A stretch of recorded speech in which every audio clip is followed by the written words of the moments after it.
Good morning students. দেখো, গতদিন তোমাদের করিয়েছিলাম সংখ্যায় লিখে নিয়ে সাজিয়ে যোগ করো। ঘ থেকে পেজ নাম্বার 15। আজকে তোমাদের আমি করাবো প্রশ্নমালা 3-এর পেজ নাম্বার 15 আছে এবং পরে 16 পাতাও হবে, অর্থাৎ 15 এবং 16। দেখো 15 পেজে উমোদেগে লেখা আছে নিচের অঙ্কগুলি সাজিয়ে নিয়ে করো। তবে অঙ্কগুলো কিন্তু আজকে দেখো সব লেখা অঙ্ক, বড় বড় প্রশ্নের অঙ্ক। আমি এতটা তোমাদের বোর্ডে লিখবো না, শুধু অঙ্কটাই করে দেবো, তোমরা বাড়িতে দেখে নেবে। তবু এখন তোমাদের বুঝিয়ে দেবো। দেখো উমর এক দেখ কী আছে, একটি নারকেল গাছে 55টি ডাব ফলেছে, অন্য আরেকটি গাছে ফলেছে 75টি ডাব। দুটি গাছে মোট কতগুলি ডাব ফলেছে? দেখেছো? তাহলে কী হলো, দুটো গাছ, একটা গাছ, এই গাছে ধরেছে, মানে এই গাছে ফলেছে 55টি ডাব আর এই গাছে ফলেছে 75টি ডাব। তাহলে দুটো গাছে মোট কতগুলি ডাব ফলেছে সেটা দেখাতে হবে। কী করতে হবে? অঙ্কটা আমাদের যোগ করতে হবে। তাহলে কী লিখব?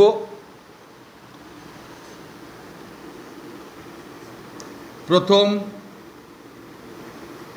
গাছে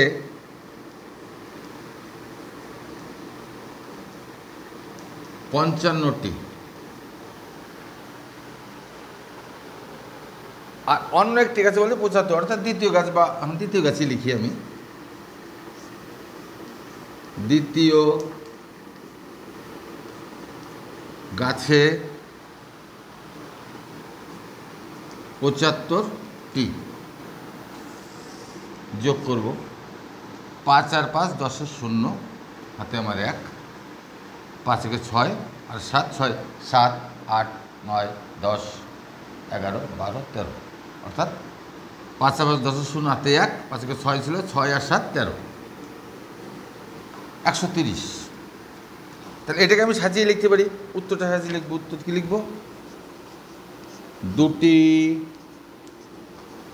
গাছে মোট 130টি ডাব ফলেছে।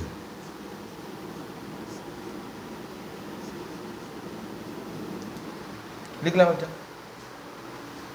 ক দাগ হলো? এক দাগ হলো। এরপরে আসবে 2 দাগ। আমি এখানে ক লিখেছি, এইটাকে 1 লিখে নিই, 1 দাগ। ঠিক আছে? এবার দেখো 2 দাগ আছে। 3টি গাছের একটিতে 10টি আম আছে, আর একটিতে আছে 13টি আম এবং অন্যটিতে আছে 15টি আম। 3টি গাছে মোট কতগুলো আম আছে? ঠিক এই অঙ্কটা আমি করবো। প্রথম গাছে লিখবো কতটি, দ্বিতীয় গাছে লিখবো কতটি, তৃতীয় গাছে লিখবো কতটি, লিখে যোগ করে নেবো। যোগ করে আমি উত্তরটা লিখে দেবো। ঠিক এইভাবে করতে হবে। তাহলে 2 দাগ আমি করে দিচ্ছি না, তোমাদের আমি 3 দাগ করবো। দেখো 3 দাগ। 3 দাগে গেছে, কোনো এক গৃহস্থের বাড়িতে 20টি সুপারি গাছ, 22টি নারকেল গাছ এবং 25টি আম গাছ আছে। ওই গৃহস্থের বাড়িতে মোট কতগুলি গাছ আছে? তাহলে কী লিখব? এরকমভাবে লিখব। আমি এরকমভাবে লিখব, সুপারি গাছ,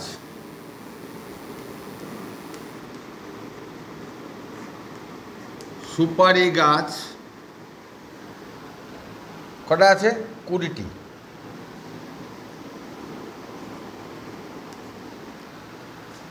তারপর আছে নারকেল গাছ, কটি আছে? 22টি।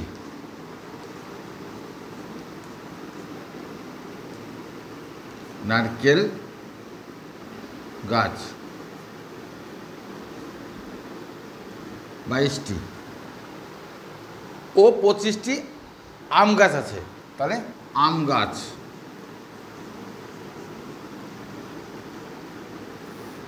কটি আছে? 25টি।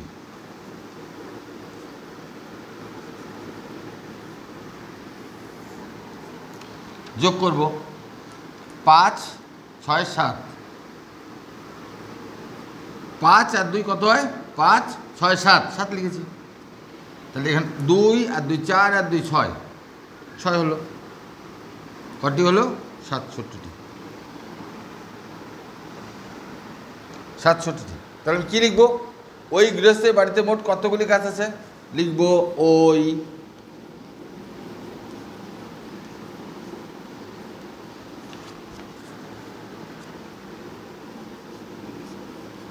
গৃহস্থের বাড়িতে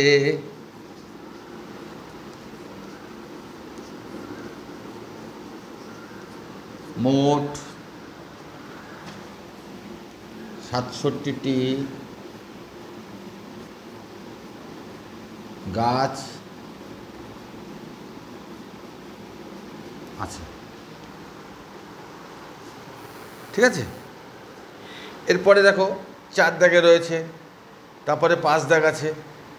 তাহলে আমি করলাম কত? 1 দাগ 3 দাগ 4 দাগও তোমাদের পিডব্লিউ দেবো, তোমরা নিজেরাও করবে একই রকম অঙ্ক। 5 দাগটা করবো এবার।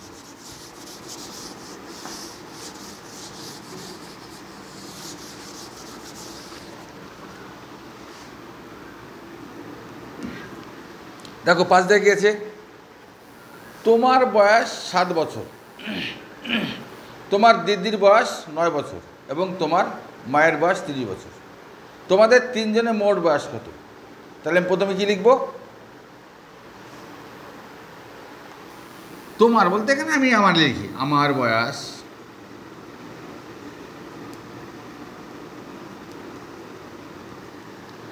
কত দেওয়া আছে? 7 বছর।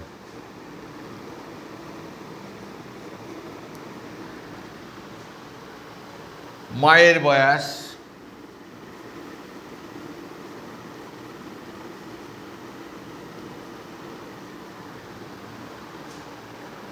30 বছর।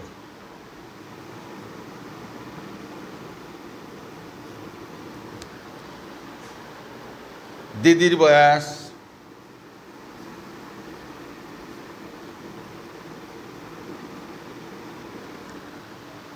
9 বছর।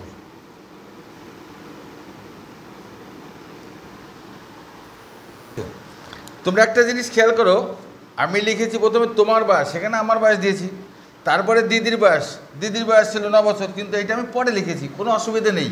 তুমি যদি এইখানে লিখতে পারো দিদির বয়স 9 বছর, তাতে কোনো সমস্যা নেই, সেটা লিখতেও চলবে। মায়ের বয়স শেষে আছে, আমি মাঝখানে দিয়েছি, তাতে কোনো সমস্যা নেই, তোমরা যেভাবে খুশি করতে পারো। মায়ের বয়স 30 লিখেছি, দিদির বয়স 9 বছর লিখেছি। এবার এটাকে আমি যোগ করব। তাহলে আমার সংখ্যাটা ডান দিক থেকে করতে হয়, 7 0 9। তাহলে 9, এইটা 9 আর এটা 7, কত হয়? 9 আর 7 কত হয়? 9 10 11 12 13 14 15 16। তাহলে 9 আর 7 হচ্ছে 16, 16 6, হাতে আমার 1 3 আর ওই হাতে রাখে 4 বছর। তাহলে এখানে কি লেখা আছে?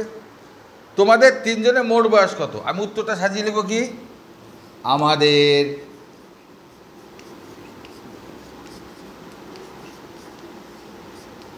তিন জনের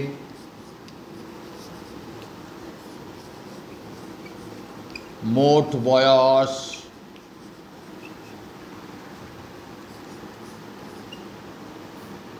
46 বছর। ঠিক আছে, আমাদের 3 জনের মোট বয়স 46 বছর। 5 দাগ করলাম। এরপরে চলে যাও 16 পৃষ্ঠায়। 16 পৃষ্ঠায় গিয়ে দেখো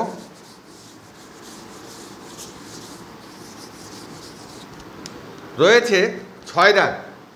একটি আলমারিতে 105টি খাতা আছে, অপর একটিতে আছে 112টি। দুটি আলমারিতে মোট কতগুলি খাতা আছে? তোমরা কি করবে? এটা বসিয়ে যোগ করবে, বাড়িতে করবে। 7 দাগ আমি করে দিচ্ছি। 7 দাগ, একটি ঝুড়িতে 115টি আম, অপর আরেকটি ঝুড়িতে 125টি। দুটি ঝুড়িতে মোট কতগুলি আম আছে? একই রকম করতে হবে, আমি যোগ করব। তাহলে 7 দাগ কী লিখব? প্রথম ঝুড়িতে 115টি,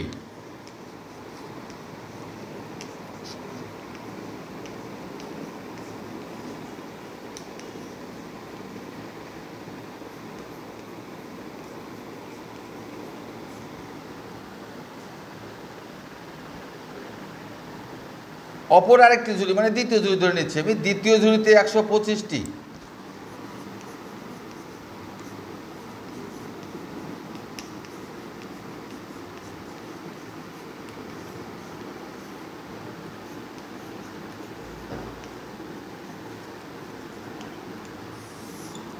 দুটো ঝুড়ির সংখ্যা লিখেছি। দুটো ঝুড়িতে কতগুলো করে খাতা আছে, এই খাতা তো নয়, আম আছে, খাতা আছে, আগের অঙ্কটা লেখা আছে কিন্তু এটা আছে আম। তাহলে আমি প্রথম ঝুড়িতে আছে 115টি আম, দ্বিতীয় ঝুড়িতে আছে 125টি আম। তাহলে দুটি ঝুড়িতে মোট কতগুলি আম আছে আমি সেটা দেখব, যোগ করতে হবে। যোগ করব, 5 আর 5 10 শূন্য, হাতে আমার 1, 1 আর 1 2, 3 4, 4 লিখলাম, 1 আর 1 2, কত হলো 240টি। তাহলে আমি কী লিখব, দুটি ঝুড়িতে মোট 240টি আম আছে, লিখেছি।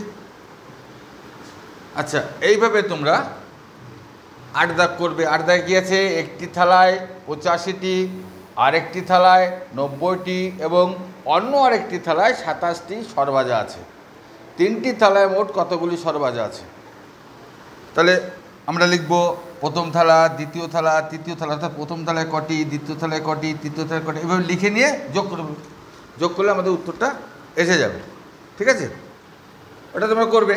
আমি 9 দাগটা করে দিই, দেখো 9 দাগ করবো।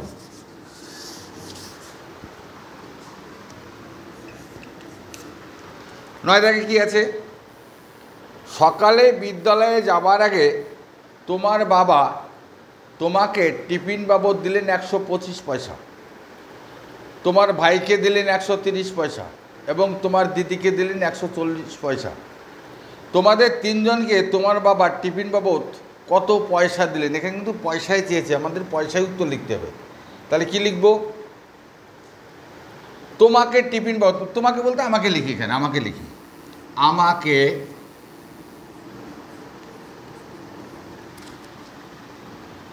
দিলেন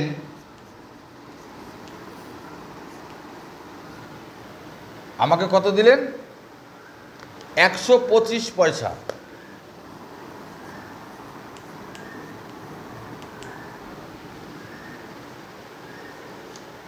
ভাইকে দিলেন 130 পয়সা।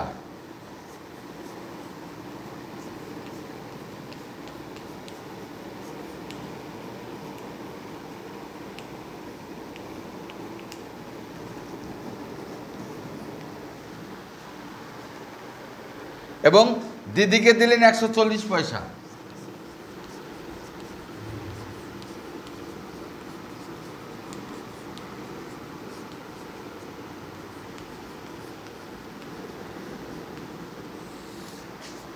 তিনজনকে দিয়েছে, 3টি সংখ্যা, তাহলে যোগ করব।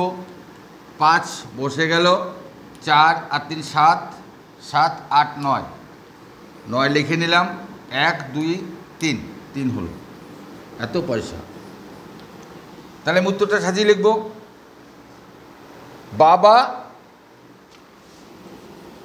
বাবা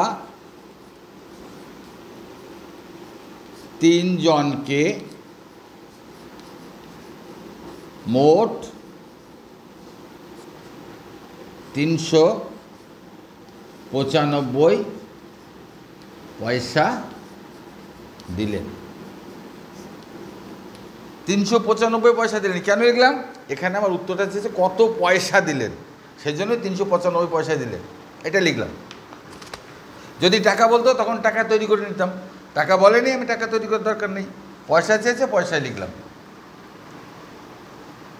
ঠিক আছে। তাহলে বাকি যে অঙ্কগুলো থাকলো বা আমি করিয়ে দেইনি, এগুলো তোমাদের আমি পিডব্লিউতে পাঠিয়ে দেবো, ঠিক আছে। সবাই বাড়ি বসে প্র্যাকটিস করবে, ঠিক আছে।